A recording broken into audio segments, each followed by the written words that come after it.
건강에 투자하라. 안녕하세요, 윤약수입니다. 오늘은 지난 시간에 이어서 당뇨 이야기를 해보려고 합니다. 이제 세 가지를 말씀을 드릴 거예요. 우리는 왜 당뇨병에 걸리게 되었는가? 두 번째는 당뇨병에 걸리면 무엇이 문제인가? 그리고 세 번째는 당뇨를 이겨내는 단 하나의 키는 무엇인가? 첫 번째로 우선 우리는 왜 당뇨병에 이렇게 잘 걸리게 되었는가에 대해서 소개를 한번 드려보겠습니다. 당뇨 환자분들 정말 많죠. 가면 갈수록 많아지고 계십니다. 특히 젊은 분들이 당뇨에 많이 걸리게 되시는데 여러 가지 환경적인 요인이 굉장히 큰 것 같습니다. 국내 당뇨 환자의 수는 600만 명이 넘고요. 그리고 세계 당뇨 환자의 수는 5억 명이 넘어갑니다. 당뇨의 경계에 있는 분들, 잠재적인 환자 수까지 하면 훨씬 더 많아지겠죠. 왜 이렇게 많이 걸리게 되었냐면 우리 몸을 진화적인 관점에서 살펴보면 이해가 쉽습니다. 수백만 년 동안 우리는 하루 종일 움직여서 요만큼의 칼로리를 얻게 됐습니다. 그런데 이 요만큼의 칼로리를 얻으려고 움직이려면 뭐가 있어야 될까요? 보상이 있어야겠죠. 그 보상이 무엇이? 도파민입니다. 요만큼의 칼로리가 우리 몸을 살게 하기 때문에 생존을 위해서는 이게 꼭 필요한데 이걸 얻을 때 느끼게 되는 쾌감이 있어요. 그게 있어야지 살아날 수가 있으니까. 특히 매우 유용한 에너지원인 탄수화물, 그 중에서도 단순한 당류를 먹게 되면은 우리는 너무 기분이 좋아지게 되었습니다. 알 수 없는 성취감과 만족감이 느껴집니다. 이게 진화적인 관념에서 우리 몸이 이렇게 설계가 된 거예요. 달달한 걸 갈망하게 되도록. 수백만 년 동안 이렇게 우리 몸이 체계적으로 설계가 되었는데, 이렇게 우리 몸이 진화가 되었는데 최근에는 요만큼만 움직여서 칼로리는 이따시만하게 폭발적으로 섭취할 수 있게 됐죠. 집에 앉아서 치킨, 라면, 떡볶이, 피자, 햄버거 다 시킬 수가 있습니다. 이러한 모순적인 상황 때문에 당뇨 환자가 많이 발생하게 된 것입니다. 아니, 우리 몸이 당을 갈망하게 설계되었다고 하는데 근데 도대체 뭐가 문제? 두 번째 이야기입니다. 이게 달달한 것들이 우리 몸에 빠르게 흡수가 되죠. 그러면 어떤 문제가 생기냐면 우리 몸에 상당한 부담을 쥐어주게 됩니다. 단순 당류는 혈당 지수, 글라이세믹 인덱스가 굉장히 높죠. 그 혈당 부하도 상당합니다. 글라이세믹 로드라고 하는데 우리 몸에 굉장히 많은 부담을 줍니다. 어떤 식으로 부담을 주냐면 약간 어려울 수가 있는데 그림이랑 함께 설명을 드릴게요. 슈거 스파이크라고 우리 몸에 빠르게 혈당이 치솟게 되면은 얘를 조절을 해야 되거든요. 그래서 인슐린도 급격하게 확 치고 오르게 됩니다. 많은 양의 인슐린이 혈당을 잡아서 세포 쪽으로 끌어당겨요.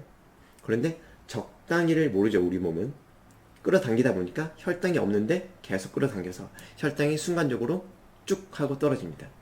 일시적인 저혈당 증상이 생기게 되는데 이 상태에서 우리는 공복감을 느낍니다. 갈망하게 돼요. 슈거 크래쉬라고 하는데 혈당이 출렁거리면서 우리는 과식하게 되고 인슐린 과다한 분비로 인해서 췌장에 부담이 가고 인슐린 수용체에 부담이 가는데 이 과정에서 공복감을 느껴서 또다시 달달한 걸 먹게 되죠. 맛있는 거 많이 먹고 한두 시간 뒤에 이상하게 배가 고픕니다. 그렇게 많이 먹었는데. 그래서 달달한 걸 또 먹어요. 한 잠깐 동안은 괜찮죠.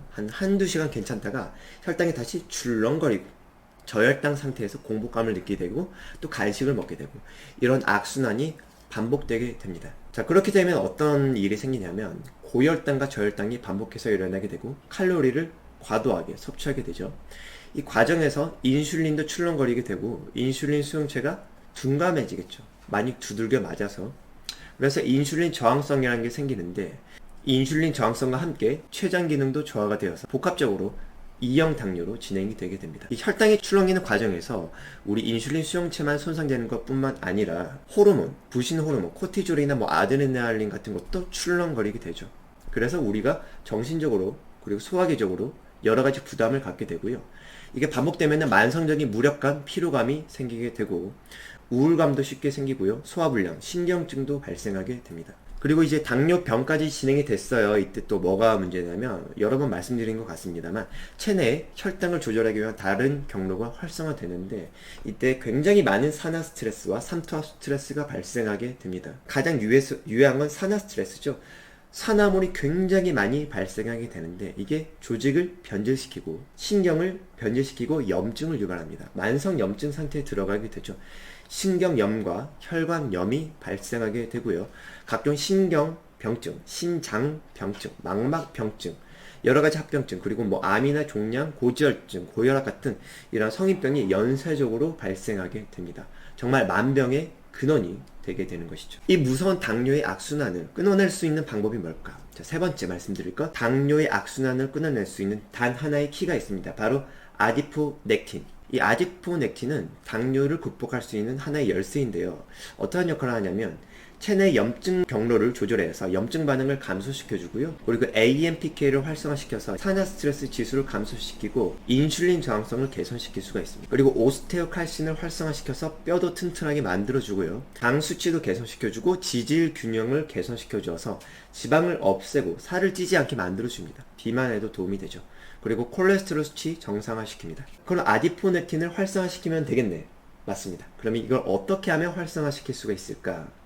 가장 강력한 활성 요인이 바로 운동입니다. 운동하셔야 됩니다. 여러분, 당뇨를 극복하기 위한 최고의 마스터키는 바로 운동인 거예요. 그렇다고 아무 운동을 마구잡이로 해서는 안 되겠죠. 고중량 운동을 너무 많이 해서도 안 되고요. 초장기 운동을 해서도 안 되고, 그렇다고 운동 강도와 지속 시간을 너무 짧고 약하게 가져가서도 안 됩니다. 적절한 강도의 운동을 적정한 시간 동안 해야 되는 것이죠. 그럼 어느 정도의 강도가 좋으냐면 심박수 기준으로 최대 심박수의 50에서 70%, 빠르게 걷기나 가벼운 달리기, 수영이나 사이클링 정도가 도움이 되겠고요. 근력 운동 같은 경우에는 저항 운동, 밴드를 이용한 저항 운동 같은 것도 괜찮고, 체중을 이용한 에어스쿼트, 푸시업, 시트업 같은 그런 맨몸 운동도 괜찮고, 중간 정도의 중량을 이용한 근력 운동도 괜찮습니다. 자, 가이드를 드린다면은 주당 150분, 하루에 30분씩 주 5회 이상, 주 2회 이상은 근력 운동을 해주셔야 돼요. 쉽게 말해서 매일 30분씩 유산소 운동을 해주시고 주 2회 이상은 근력 운동을 해주셔야 됩니다. 자, 이건 미국 스포츠 의학회 운동 가이드라인과 동일한데 이게 당뇨 환자에게도 정확하게 적용이 되고요. 자, 정리를 해보겠습니다. 좀 어려운 내용이기 때문에 정말 쉽게 한번 정리를 한번 해볼게요.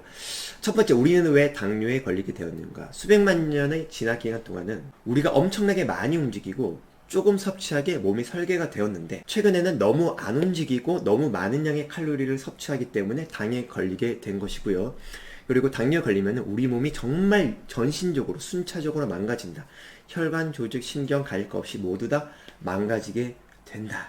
이 당뇨병은 방치하면 매우 무시무시한 합병증이 발생하게 된다. 그래서 이걸 조절해야 되는데, 세 번째, 당뇨병을 이겨내는 가장 강력한 열쇠가 있는데 이게 뭐냐? 아디포넥틴입니다. 그리고 아디포넥틴을 활성화시키는 가장 강력한 요소가 뭐냐면 운동이다. 그러니까 당뇨를 극복하시려면 운동하셔. 네, 이게 오늘 영상의 핵심이 되겠습니다. 여러분, 운동하십시오. 건강에 투자하시고 운동에 투자하십시오. 네, 오늘 영상은 여기서 마무리를 하도록 하겠습니다. 오늘도 경청해 주셔서 대단히 감사합니다.